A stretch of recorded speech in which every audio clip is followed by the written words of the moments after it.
everybody, I'm Latrina Patrick with Greater Vision Consulting. That's my firm that specializes in working with nonprofit organizations to help them build their capacity by offering grant writing services, coaching, as well as training and development.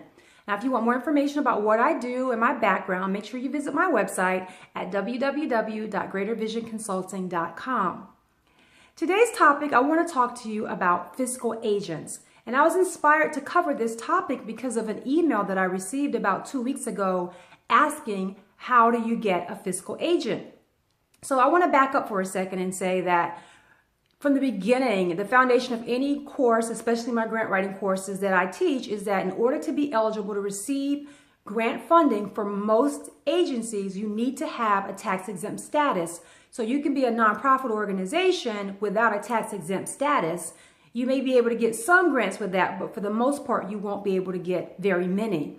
So you want to make sure you have that tax-exempt designation from the IRS. The most common one for a nonprofit organization that's set up to be a charitable organization is a 501c3. So you'll hear me say that a lot, but that's not the only designation that you can get. There are different designations to type depending on the way that you set up your organization. So having said that, if you don't have a 501c3 or 501c whatever designation that gives you the tax-exempt status from the IRS, there is a way that you can still get grant funding, and that is to have a fiscal agent. So what is a fiscal agent? The fiscal agent is that applicant organization that ultimately the funds will be awarded to if the grant is approved. So in a regular situation where your organization does have that tax-exempt designation, then you're the fiscal agent, you're the applicant organization. But if you're working with an agent outside of your organization that's going to apply for the grant on your behalf, or at a minimum, I should say for the most part, depending on what type of program it is, they'll work with you to help you get the information that you need to write a strong grant. So it just depends. They may be applying for it or your organization may be applying for it. But that organization that's applying is the fiscal agent. So for example, I work with a lot of community-based organizations. And in some organizations, depending on what type of community-based organization it is, a lot of times their fiscal agent is the school system.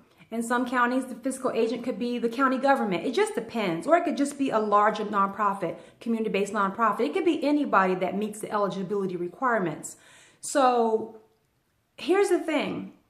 I want you to think about a fiscal agent as you would think about, say, a cosigner. So if you don't have the credit or the work experience or whatever you need to get the car or the house that you want, then you may need a cosigner. Now, if you want a cosigner, that's typically going to be somebody you have a relationship with, right? So it's going to be your mom, your dad, or your spouse, but you are not going to walk up off the streets to a stranger or in an open community meeting and just call for someone to be your cosigner, or in this case, to be your fiscal agent. It doesn't work like that. The fiscal agent needs to be someone that you have a relationship with, someone that knows your credibility in the organization, somebody that knows your qualifications to do what it is that has been called upon you to do in this particular grant.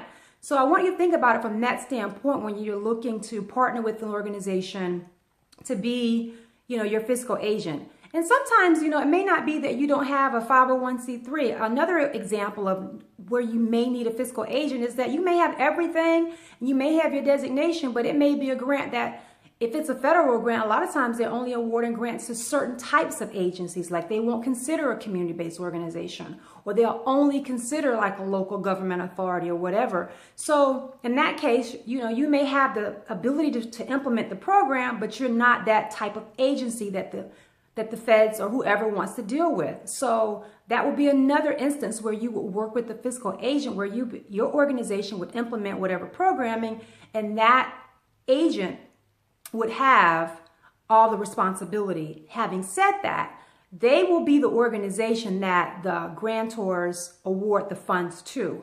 So the money would go directly to that applicant, and then there would be an arrangement, most likely a memorandum of understanding or memorandum of agreement with your organization to provide those services as a subcontractor or whatever. It could be a lot of different ways that's done. So those are really the things that I want you to be mindful of. And I figure if I have that question from one person, other people are probably thinking the same thing. So I hope that helps you and gives you a better understanding of what a fiscal agent is.